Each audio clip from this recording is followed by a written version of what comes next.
At the end of Chips Avengers, we tried to find a chips wrap, which we couldn't do. But in between now and then, ChatGPT exists. So we are going to live ask it to make some bars, and you will hear me rap. Was this the most embarrassing thing I've done on this podcast? Snoop Dogg in the house, and I'm coming real snicks, talking about semiconductors, baby, get with it. Silicon and germanium, they make my flow sick. Electrons moving like they supposed to, they don't miss. Drop it like it's hot, drop it like it's hot. Powering up my circuits, baby, make them voltage drop.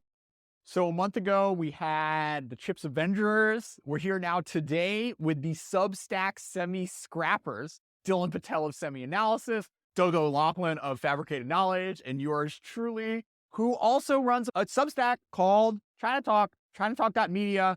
I write things once, twice a week. You should all subscribe. I know some of you don't. Change that. Today, we are having a special edition year in review of semiconductors, a countdown top 10 show as if we were debating, your favorite movies or TV shows, except with chips news. So, Dylan, Doug, welcome to China Talk. By the way, they both host a podcast themselves called Transistor Radio, which you guys should all check out. Let's start from the bottom. Dylan, what made it on your list? One of my top things that happened this year was what happened with Samsung in regards to their culture and their technology, right? So Samsung's been a leader in the industry. They've done this through, making really big bets and following through and executing. Over the last few years, especially the culture of the company has continued the, let's make big bets. And they've followed through, but they haven't been able to execute. Now, these decisions might have not been the best engineering decisions, but they were made at the top of the company and then driven down the stack, which is very, Samsung Chaebol kind of, culture. And so I think, the one of the biggest stories of the year is that Samsung, lost the lead in DRAM memory, in NAND memory, and they're falling even further behind TSMC in logic foundry. So they've lost a lot of their technical competence that had them at the top of the world of the semiconductor industry, as well as, generally in technology, and they've fallen behind in those regards. And, they're still a massive company, they'll still be successful, but they're not quite the titan they were, even a few years ago. And in China Talk, where Jordan hosts guests that talk about Korea, I just want to point out one other thing, which is, the Samsung chairman sort of was in jail for drug abuse and he got put out, right? He got released. And so, part of it is, they sort of were in a state of paralysis or inaction, making big bets. And now, he's going through and saying, trying to make some crazy acquisitions of companies. At least they're hosting talks about this behind the doors. And then, maybe that's why the cartel is broken. He's like, no, I'm the chairman. We're going to take share because we're just going to keep spending instead of, being in this happy cartel where everyone makes money. So my number 3 was Intel. Pat came in February 2021. And, basically through reading your 2 newsletters, I got a little excited. Maybe there was a pathway that we could have this, real rejuvenation. And I think sort of your coverage has really convinced me that the prospects of that happening are a lot lower than maybe people had hoped for 2 years ago. So I'll leave the deep analysis to you guys. But what do you all think happened over the past 2 years? I don't think what's happening now is actually his fault. To be very clear, right? The products they're releasing today, are, technical debt from, 16, 17, 18, not sort of what he's kicked off and what he's been able to change. The only effect he would possibly have is, morale and maybe, exiting some businesses and, sort of that sort of stuff. The strategy of investing more in fabs, but, the truth of the matter is like, this probably would have started happening in 2020, but then COVID happened. And so there was a huge surge in demand, at least for their actual business. So, the business probably would have imploded in 21 if it weren't for, PCs going crazy and data centers going crazy. But, they've really, to clear up, all the technical debt on the process technology side, right? On catch up to TSMC and Samsung, for example, right? That takes till 24 or 25. Right. That is regardless of what, and that's optimistically if they execute. So, it Intel's in a horrible place, and it's actually going to get worse next year.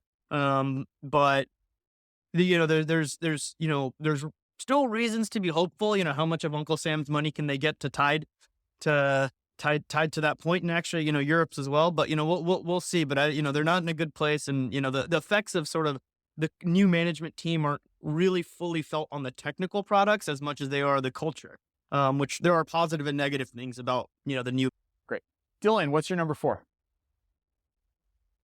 So my next one would be China being the world leader in NAND process technology.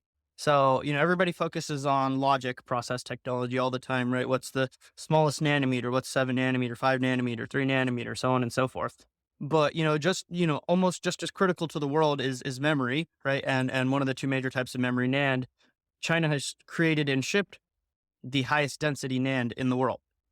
Full stop. That is retail purchasable today, which is YMTC's 232 layer NAND. And this isn't like, they stole technology, or, they hired TSMC's, head of R&D and did this, right?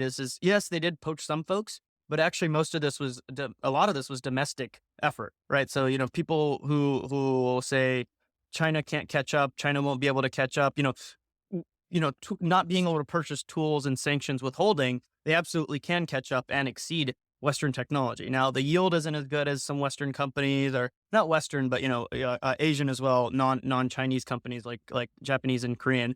So the yield isn't as good. They still have to ramp it to a huge volume. But the fact that you can purchase this on the open market, people purchase it on the open market, done teardowns, found it in SSDs, is huge, right? So it's just a testament to the semiconductor industry is not a brick wall. No, actually, they broke through that brick wall in places, and they will break through. China will break through the brick wall in every place because they have amazing engineers.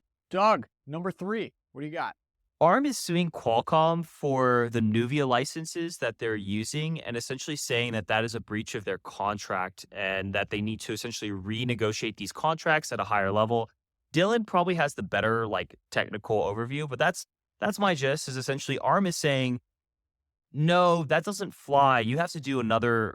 You have to pay us more, essentially, and they want Qualcomm to pay them more, probably because Qualcomm is one of the largest users of ARM in the world. And what I think is really interesting about that is it's not just the Qualcomm and ARM. It's more about what is happening in the ARM ecosystem, because the ARM ecosystem is in kind of a weird place. It's been like a really awesome time for the ARM ecosystem whenever underneath SoftBank, because SoftBank was like, sure, reinvest in this business, don't make any money. We want the ARM ecosystem to take over the world and do really good in data center. And then what happened is when SoftBank tried to sell ARM to NVIDIA, and then eventually, obviously, that deal went through, it kind of froze ARM's in the entire ARM pipeline for a year during a very critical time, especially for the data center. And when the deal fell through, they instantly had to lay off 15% of the people. When the deal was happening, they couldn't give any price raises. A lot of people left. It really put the future of ARM into the most flux it's been in a long time. And then the second it was over, ARM is like, okay, well, now we're gonna have to be our own company.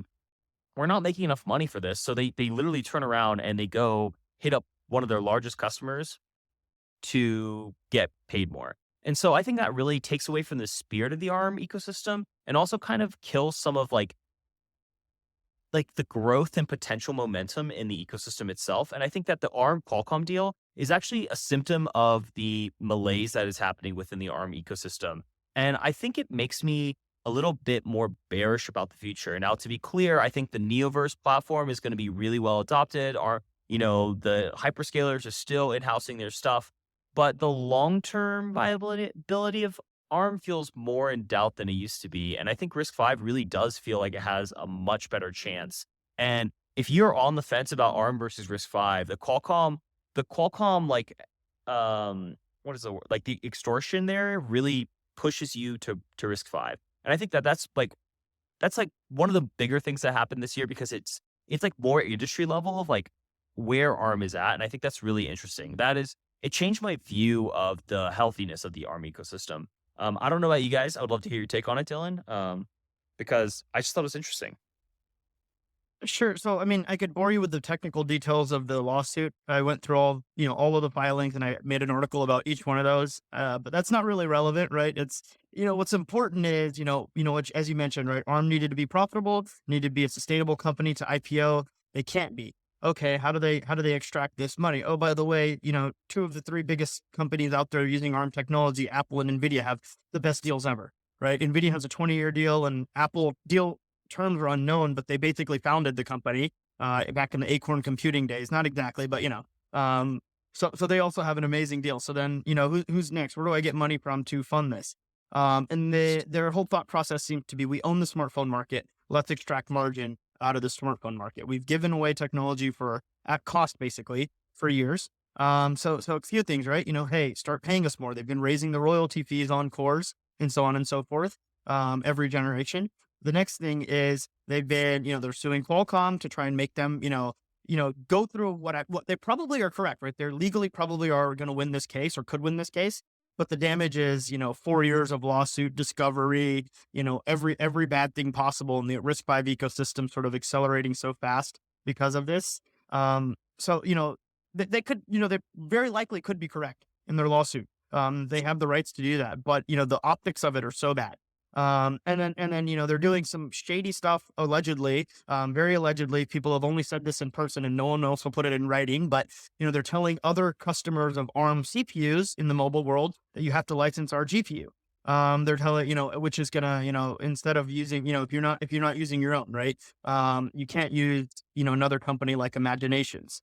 They're telling companies, all sorts of very sketch things, if you will. Like, hey, OEMs, Qualcomm won't be able to sell you a chip in 2025 unless they sign this deal. So you might as well start using another customer, another ARM company. These sorts of things are being reverberated through the ecosystem. And it's like, you're really shooting yourself in the foot. I'm sure you'll extract a bit more money, but you're killing your long-term viability. Like, I kind of want to shake like the CEO and be like, what are you doing? Like, explain to Yeah, me your strategy.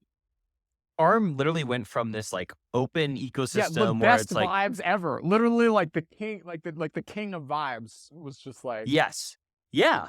They went from like, hey, we're this open ecosystem. We're gonna grow this beautiful garden, take over the world. It's gonna be great. Come join us. All you have to pay is a small bit of royalty, but like we're gonna be so big, so profitable, so wonderful, so healthy. To like mobster breaking your kneecaps, like and like the vibe shift was like 2.5, 3 years, like, right? Like what a 180. And so that is just so interesting to me. So the Qualcomm ARM deal is like part of a bigger vibe shift that I think is really interesting and one that I noted.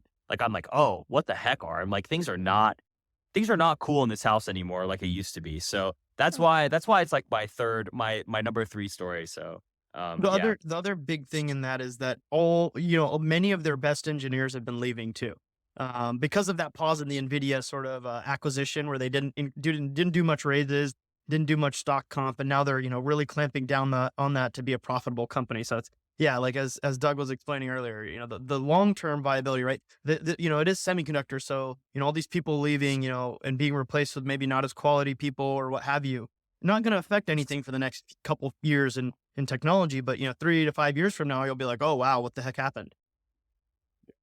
I mean, it's interesting because there was talk when ARM and Nvidia was something that was going to happen that this would be, people would be scared of working with them because there wouldn't be like a firewall and people would be sort of worried about, getting too in bed with Nvidia. But we ended up in a different scenario where that didn't happen and you're still facing a lot of problems. You guys want to riff on the, I don't know if Risc-V made it on either of your lists, but let's talk a little bit about how it's been progressing in 2022. So actually that was on my list. And I was just at the Risc-V conference all week. It was great. There was a press and media What and number, analyst. Dylan? This is important. This is number 2, I think. I can't count, so I'm not sure, but there's very few people there that weren't in the ecosystem, in terms of press and media and so on and analyst. But it was an amazing thing to see, so many different companies.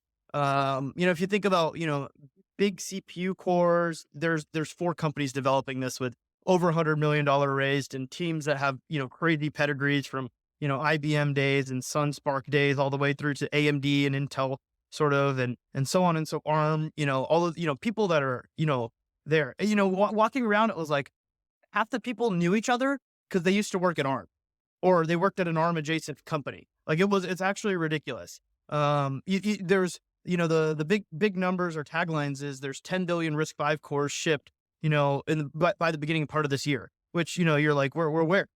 Turns out, in my phone, you probably have an Andes Bluetooth chip, which has like 3. And I use a Qualcomm phone. Qualcomm's actually been using Risc-V as, control and security and management and microcontroller, that kind of stuff, for 3 years now. And so many other companies. Your Bluetooth headphones, if they're not Apple, they most likely have Risc-V in them. It's so many random things like that. That is, you don't know it, but it's there. Hard drives. I mean, it's funny. I remember talking like 2 years ago to someone that the Risc-V Foundation paid to like do a market study, and I was like, I looked at his bull case. I'm like, where's like network effects in here? Because like I feel like this could go even better than what you're thinking. And he's like, maybe, I don't know. Like we just kind of like did some linear stuff, but I mean, we're really it's really been remarkable. Just how fast this has spread, and part of it is ARM struggles, but I think it was a collective action problem where you've just gotten more and more folks to buy in.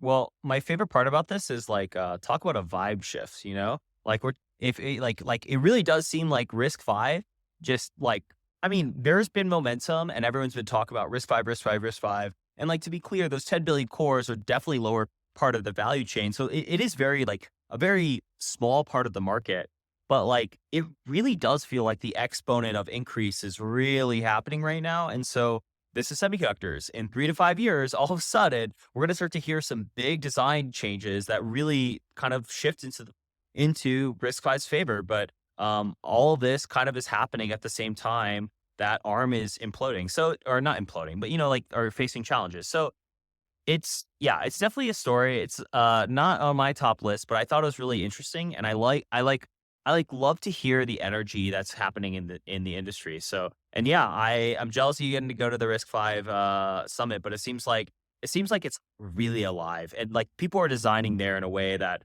the x86 and ARM ecosystem aren't really seeing at all. So there's energy. The one other thing I want to note is I was always in the camp of, it's 10 years away. It's 10 years away from, anything, really like user facing, right? Think your smartphone, think a data center. There's going to be smartphone chips that release next year with Risc-V in China and the year after that in the rest of the world. And Android is completely going to be ported, and, there's no problem with, application compatibility in many, many, many cases.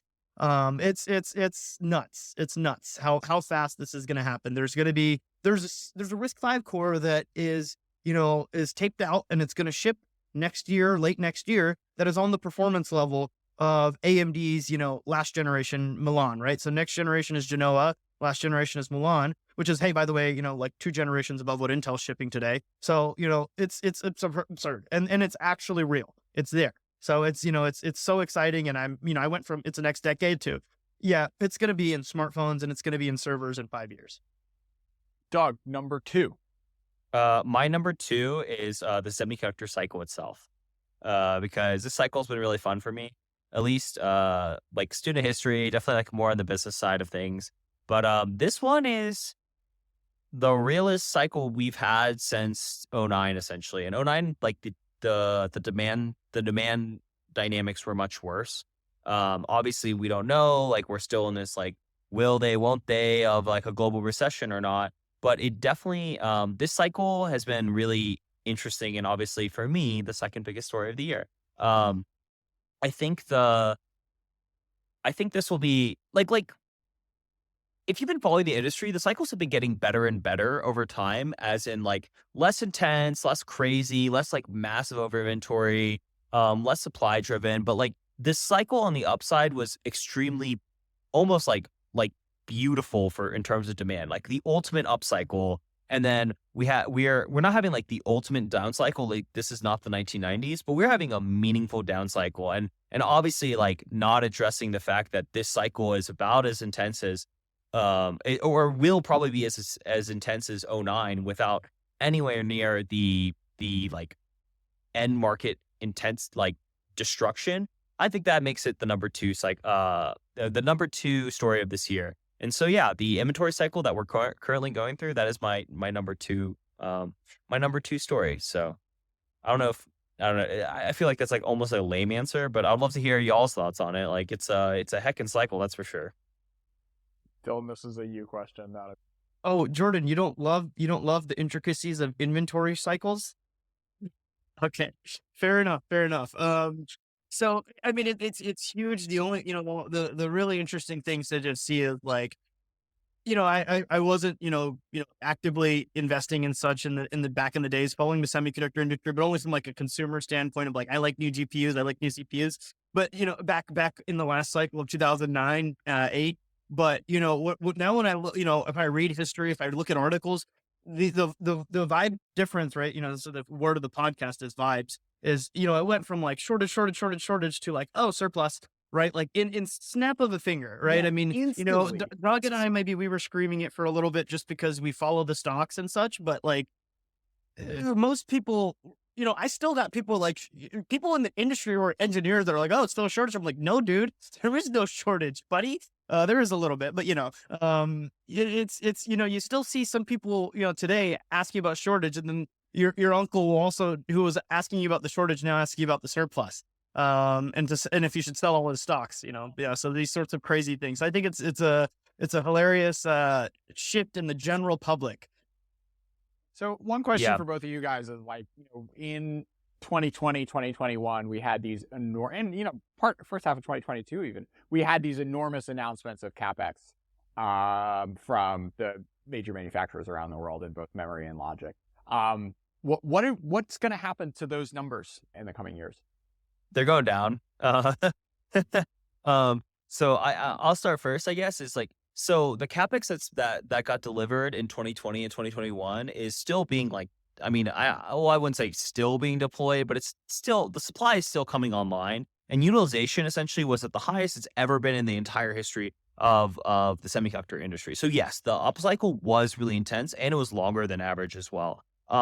The down cycle itself, one of the things that's really interesting is if you look at the 2018 cycle in memory, it was really tepid. And I think that many investors, myself included, had a belief that because of the memory oligopoly, things would be a little like chiller from here, if that makes sense. And now we're after like 2 quarters of like down 30% pricing or something like that. We're like, oh no, this is still just as intense as it used to be. And I really feel like that kind of has broken the belief of cyclicality getting a little better. And maybe this cycle's down is mostly because of how up it was, and putting that into context will maybe alleviate how ridiculously cyclical it is, or like make you appreciate the down cycle. But yeah, what's also weird is, even right now we're talking about an over inventory. There are still segments of the industry that is in undersupply, which is, or no, like, yeah, where it's like we cannot get enough 8-bit MCUs. And maybe if, because I only did 4, I'm going to actually insert one. Like, I feel like the leading edge aspect of this cycle is really interesting,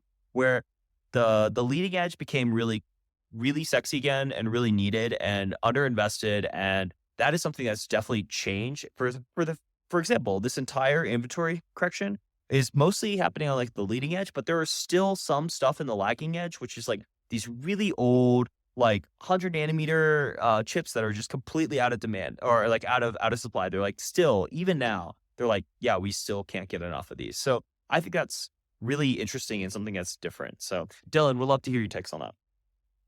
Yeah, I mean, we're on the same page here, although, it's going to go down. I mean, it is already going down, right? And this was, alluding to number 4, where kind of pointed this out a few weeks ago as well. Samsung is blowing up the memory oligopoly. Everyone else is cutting.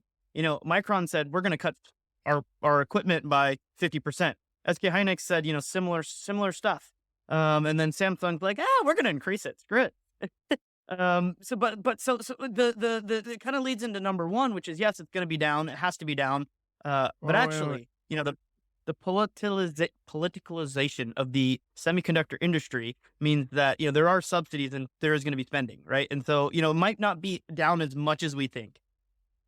Okay, so before we get into that, I have to say my semiconductor cycle story. So my grandfather ran a trade magazine for the industry in the 50s and 60s, and the sort of family lore was that he would, like, when the cycle was down, he would let all the U.S. firms buy ads on loan. It was that bad, and they would like hit it. They would like hit him back with like 2x, 6 months or a year or 2 years later. So, Doug, this absolutely has been something going on for generations now, and it's hysterical that demand forecasting is still 70 years later, like as far from a science as you can imagine. It's better, to be clear. It is so much better. I have been doing a lot of history work this last year, just like obviously just like trying to get context of cycles. And like, man, some of the cycles back in the day, you're like, what the hell is going on? Like, I think the late 90s, like the 97 cycle for memory was insane. Like, I think they had a 70% drawdown and then like another 20%. So like memory pricing went down like 85%. Like, how do you plan a business on that? And while the pricing is going down, they're increasing supply the entire time. You're like, what the heck is happening? So the context of history makes you appreciate how much better this is. But yes, it is still cyclical, and it will probably always be still cyclical. So, but yeah, it's been really crazy. But I guess that's also what makes it fun to cover the industry, at least for me, for the business perspective. Like, there's always something going on. You have to pay attention. So Dylan, your number one is also my number one. I don't know if like CHIPS Act export controls, I think, is kind of like two sides of the same coin. I think there's a third. Yeah, there's a third one in there that I was going to lead this off with, which is, I think, I can only, guess, but I think this is what finally got the U.S. to be like, oh crap, which was SMIC 7 nanometer. And maybe if you look at the exact technical specifications, it's more like an A. But anyways, it's really, really cool and amazing that they were able to achieve that. And so, I think that might be what lit the fire of actually, partially the CHIPS Act, because, one day Chuck Schumer said SMIC achieved 7 nanometer. On the Capitol Hill, and he cited Bloomberg instead of my article, which posted it first. But I'm not salty. And then the CHIPS Act passed, and then the sanctions came down, and so all of this stuff. You can give the background, but I think that's sort of almost the big lead up to it all. yeah, that's my number one too, by the way. Like, essentially the whole thing, like it's number one. So, I mean, the sort of confluence of forces that led to the CHIPS Act and the export controls, I think you can expand it. I think the SMIC 7 nanometer story was enormous, and there's also been reporting subsequent that this was something that really helped get the ball moving in the interagency with regards to export control. You had the chip shortage, right? Which was something which, like, think just like got in like COVID and supply chains in general, which like the line wasn't like very clear to like the CHIPS Act being something to solve that. But I think it was it was just like something in the atmosphere that led sort of voters and their representatives to be more amenable to this sort of stuff. And of course, you just had Taiwan tension and the fear of something happening, setting us back, not to the Stone Age, but like decades, in terms of where, what our lives would look like without access to the Taiwanese semiconductor ecosystem. I woke a lot of people up as U.S. China relations really fell off a cliff over the past few years. So, yeah, I mean, we talked about it a lot this year on the podcast. But Dylan, Doug, other sort of thoughts, reflections on sort of what this means for the future of the industry? I think, the biggest headline is it's not limited to the semiconductor industry. It's not limited to AI. This is, in my opinion, this is now economic war, economic Cold War. There's a decoupling and so on and so forth. I mean, even today, there were new sanctions, that we didn't have the chance to, dig through fully, deeply yet, but I'm sure Jordan will go through them. I'm sure Doug will go through them, and I'll go through them. But, there's, it's the start of, more and more and more escalation. I think that is the biggest, chip year in review. Now, this is just like the world economy year in review, the decoupling is real. I mean, maybe you could argue it started with Huawei, but now it's like China, you cannot have lithography tools. China, you cannot have deposition tools. China, you cannot have AI chips. Oh, by the way, this is everything that the economy is going to be, of economic growth, future of it. A lot of it is that. So, it's a straight up, Cold War now. And so that's my biggest, takeaway from this year. So we're Yeah. recording this on December 15th, and just a few days ago, or I guess yesterday, Reuters reported that China was considering a $132 billion subsidy program for its domestic ecosystem. So it's not like either side is going to be putting the knives away anytime soon, because this is downstream of the political relationship, which is a function of sort of where Xi has been, where he's likely to go, which is A, nowhere, and B, to dark places, and sort of the response to the response that you're seeing both in the U.S. and around the world to the directions that Xi's led his country in the past decade. So I'm pessimistic. We had Alan Estevez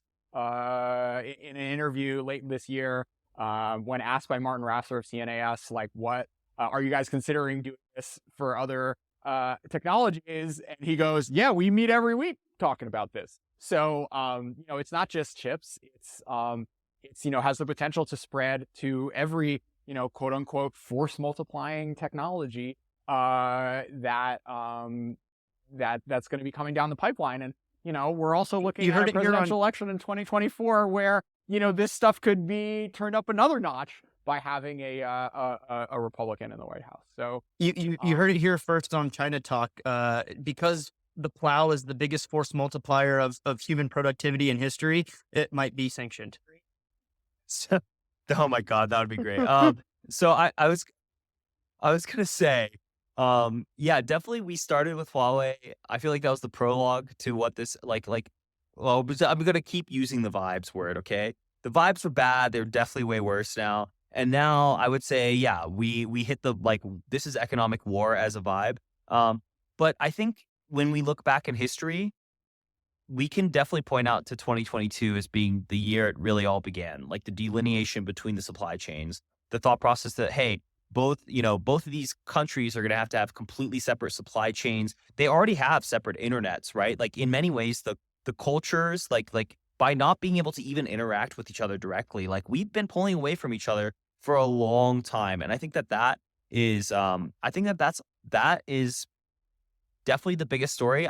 It's bigger than semiconductors, but I feel like it percolated up through semiconductors. And yeah, you talking about other industries. I think they're doing a call for essentially a CHIPS Act version for like the biopharma industry. So which is another obviously huge force multiplier for the future. So they're thinking about this, and this is just going to continue. Like there's no way. Like this trend is huge, getting bigger. So yeah, the biggest story of 2022 for sure. There's no way it couldn't be. What else do we do? We didn't really argue. You're supposed to argue on these shows. Oh, so you're tell wrong, me Dylan. why the U.S. shouldn't ban the plow. Tell me it's the biggest force multiplier. What's funny is they probably, I mean, who knows, man? Maybe they'll ban some tractors or something. There's definitely but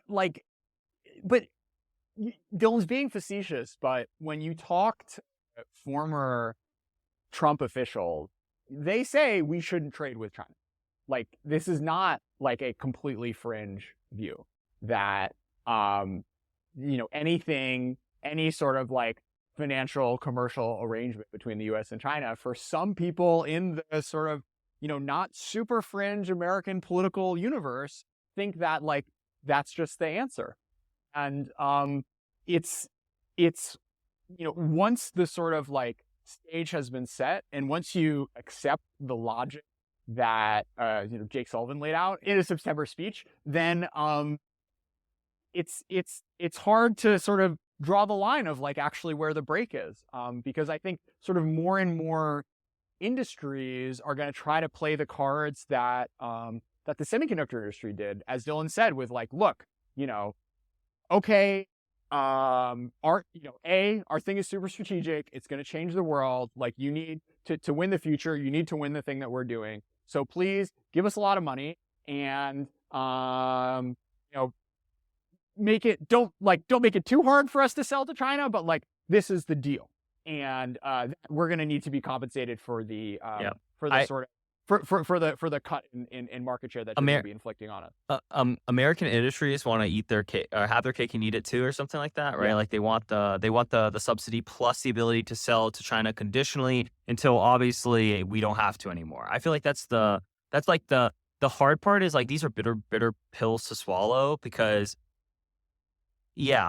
American industry interests are definitely always going to protect the profit pool, but like that's just in their incentives. But over a very long period of time, it does feel like most of the businesses that are at risk that are being done in China are at risk. So that's like a big takeaway for me, at least. I think like if you're an investor thinking about investing in China, you should definitely consider about how terrifying it is that they're trying to we're doing economic war, and cannon fodder is probably the financial flows between the two countries. So that's something I'm very cognizant of and thinking about often is like, if there is a linkage, it should be discounted or maybe considered at risk, like in any way, shape, and form. I mean, that's just how this is going if we're doing economic war. So Jordan said ban plows. Doug said we're going to short every U.S. listed Chinese company. There we go. Buddy, I am not against that. What a ban plows. I just said the logic goes there. But ban plows.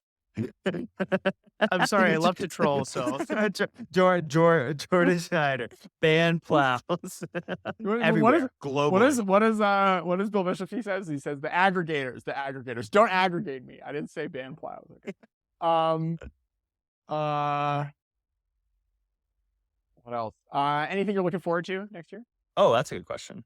I'm looking for the semiconductors to stop sucking. I think if you look at it as a student of history, cycles usually end relatively quickly. So I'm very interested in the semiconductor cycle. I'm interested in technology inflections. I think there's a lot of interesting things coming up. I'm interested in just better vibes in general and like, crushing inflation and getting back to this great old America economy instead of an energy crisis and all this stuff. Maybe a little bit of like normalization, it'll be cool to have a few boring years. I'm looking forward to being able to go to Japan and Taiwan. I want to move there 3 months apiece. If those of you who don't know me, I'm a digital nomad, and I've sort of done that in North America. I've been in South America, but I want to go to Asia, and I want to live in Taiwan, and I want to see the Chinese planes flying over, and so on and so forth, right? All right. Well, we'll have some sort of. I know we got listeners out there. We'll have some China Talk meetups in absentia. Or who knows? Maybe I'll make it to Asia in 2023. Fingers crossed. Doug. So last thing. So at the end of Chips of Vendors, we tried to have we tried to find a chips wrap, which we couldn't do. But in between now and then, ChatGPT exists. So we are going to live ask it to make some bars, and you will hear me rap. Oh, thank God. I was worried that Doug was going to do it, so that's good. That's not him. For a holiday surprise. Okay, so which rapper do you in what style of rapper do you want our lines in? Snoop Dogg, of course. Snoop Dogg. Rap about lyrics, song about. Okay, so which song? It's better when it does like to the tune of. Drop It Like It's Hot. Okay. God, this is terrible. Is this the most embarrassing thing I've done on this podcast? I think so. I believe in higher highs for you, man. Next year, you have so many more embarrassing opportunities. It's still loading. They need to buy more. This is so good. It got a little confused because it's like it's not all Drop It Like It's Hot. There's like kind of like influences from other Snoop Dogg songs, but just do it until it's bad. Okay, say Snoop Dogg in the house, and I'm coming real snicks, talking about semiconductors, baby, get with it. Silicon and germanium, they make my flow sick. Electrons moving like they supposed to, they don't miss. Drop it like it's hot, drop it like it's hot. Semiconductors keeping it popping, never gonna stop. Drop it like it's hot, drop it like it's hot. Powering up my circuits, baby, make them voltage drop. P-type, N-type, they make a perfect pair. Connected together, they make a transistor, yeah. Amplifying signal, switching on and off. Semiconductors, baby, they never gonna flop. Drop it like it's hot, drop it like it's hot. Semiconductors keep it popping, never gonna stop. Okay, the chorus is bad. Okay. Verse Dude, number that's 3. so fire. Computer Dude, that chips is and actually microprocessors, good. they run the show. Semiconductors making things go, they make it grow. From smartphones to laptop, they make it all work. Semiconductors, baby, they never gonna shirk. Dude, Drop it that's like it's amazing. hot, drop it like it's hot. Powering up my circuits, baby, make them voltage drop. Drops. Happy New Year! Dude, to make the voltage drop, I was like, that is so fire. P&N transistors? Oh, man. Dude, the beginning was Dude. just, oh my goodness. It's talking about silicon Yeah, we were- germanium and silicon epitaxy, dude. Come on. And like, yeah. And it's like increase the flow of my electrons. I'm like, yo, dude, this is fire. Oh my God. That was really good. Do we have to do another one? No, We can't do another one. We can't do another one. We can't do another one. well, the other thing too is for you, man. You have content till Kingdom Come. ChatGPT, a new rap every single time.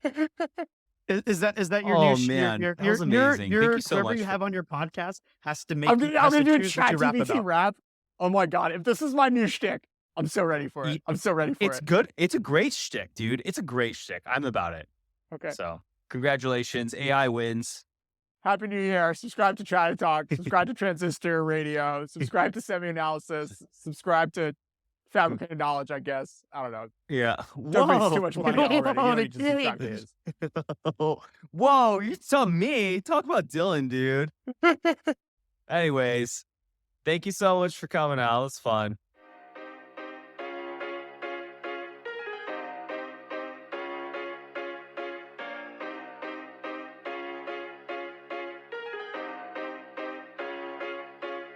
Okay, kiss back, no cap, no cap.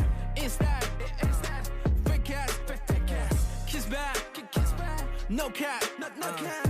It's that, fake ass.